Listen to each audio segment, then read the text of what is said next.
of the Canadian Hindu Advocacy. We're here today to mourn and to ask for certain things to be done.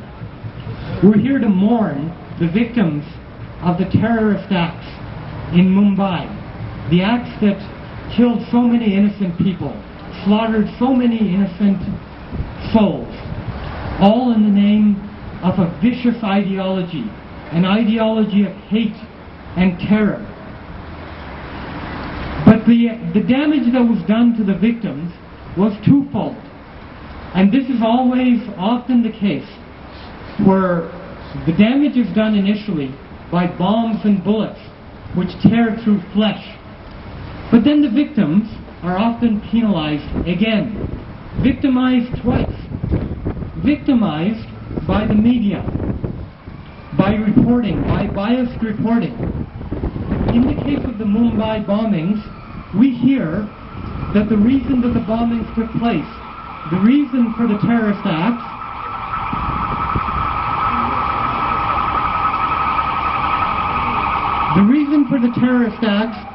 is allegedly oppression or marginalization of minorities.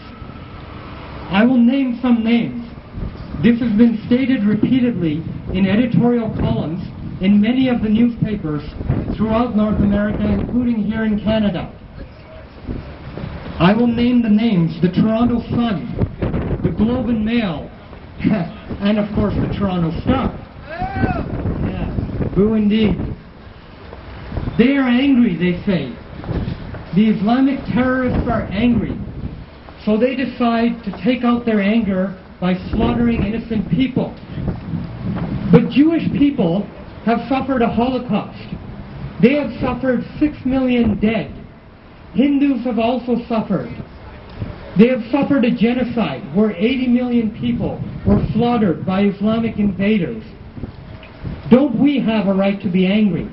And why is it that despite the fact that our people, the Jewish people and the Hindu people, despite the fact that we have suffered so much, that we have suffered attempted extermination, we are a civilized people. So we never bomb, we never commit acts of terrorism, we never rape, we never maim, in the name of hate or in the name of supposed marginalization. There are other editorial columns that are equally culpable, that are urging the nation of India, the democracy of India, to negotiate with Pakistan. In the past, the presidential candidate, in fact the person who's going to be president of the United States, Mr. Obama, had at one point suggested sitting down and negotiating with Iran. This is something that cannot be done, because you can only negotiate with people who are not determined to destroy you, who are not determined to exterminate you. Negotiations and any sort of relations whatsoever with nations like Iran and Pakistan are totally inappropriate. They will exacerbate the problem. They will hand a moral victory to the Islamic terrorists, and this is something that cannot be done, must not be permitted. The events in India are a consequence not just of the weak security forces.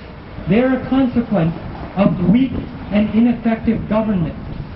The governing coalition that is currently in power in India now has weakened the security of India. Get out of Kashmir! Get out of Kashmir! Get out of Toronto! Kashmir is an Islamic occupied territory.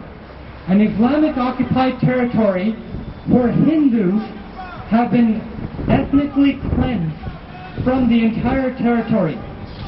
Kashmir is supposed to be a Hindu majority state. It would be a Hindu majority state if Pakistanis... Send him to cease. Oh, come on. This is part of the problem, you see.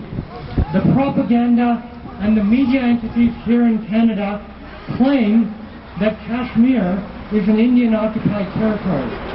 In actuality, Kashmir is the victim of Islamic terrorism, where 450,000 innocent Hindus have been either killed or driven out of the entire state.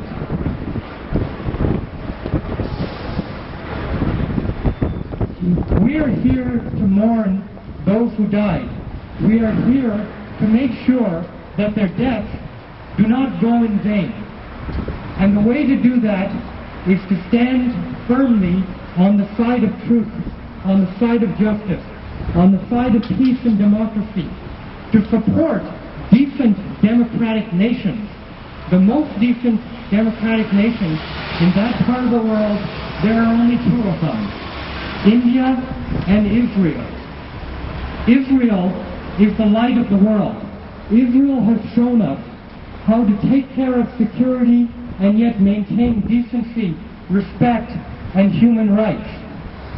It is unfortunate that there are occasions where people attack Israel and accuse Israelis and the great state of Israel of violation of human rights, just as they accuse India. But these are propagandists. We cannot listen to these people. We have to open our eyes. We have to see the truth and the reality. The world's largest democracy and the great state of Israel standing side by side. Thank you, and I will now turn it over to Shirley Ann Haber. Welcome.